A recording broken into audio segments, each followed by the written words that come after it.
विश्व मराठी साहित्य संमेलनात देण्यात येणाऱ्या साहित्य भूषण पुरस्काराची रक्कम यंदापासून 10 लाख रुपये करण्यात येत आहे। मालगुंडे येथील केशवसुतांच्या स्मारकाच्या नूतनीकरणासाठी 1 कोटी रुपये दिले जातील अशी घोषणा मराठी भाषा मंत्री डॉक्टर उदय सामंत यांनी करतानाच साहित्यिक नसतील तर सांस्कृतिक क्षेत्र पुढे जाऊ शकत नाही असंही सांगितलं।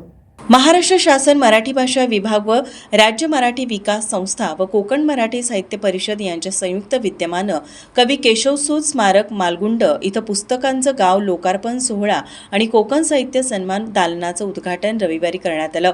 अध्यक्षस्थानी ज्येष्ठ साहित्यिक कोमसापचे संस्थापक पद्मश्री मधु मंगेश कर्णिक, ज्येष्ठ साहित्यिक नाटककार गंगाराम गवाणकर, कवी अरुण म्हात्रे, जिल्हाधिकारी एम देवेंदर सिंह, पोलीस अधीक्षक धनंजय कुलकर्णी, मराठी भाषा संचालक श्यामकांत देवरे, उपजिल्हाधिकारी तथा मराठी भाषा अधिकारी शुभांगी साठे, सरपंच श्वेता खेऊर आदी उपस्थित होते।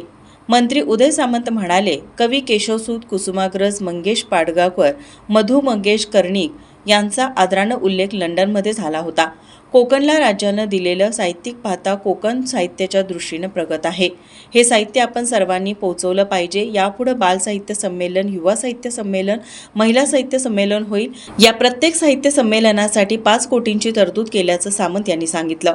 अध्यक्ष भाषणात पद्मश्री कर्णिक म्हणाले, कवी केशवसूत मालगुंडला जन्माला आले हे महाराष्ट्राचे भाग्य आहे।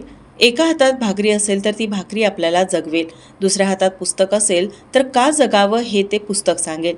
संचालक डॉक्टर देवरे यांनी पुस्तकांच्या गाव्या मागील शासनाची भूमिका सांगितली। कोमसापच्या केंद्रीय अध्यक्षा नमिता कीर यांनी मनोगत व्यक्त केलं। मालगुंड ग्रामपंचायतीत प्रथम पुस्तक दालनाचं उद्घाटन करण्यात आलं।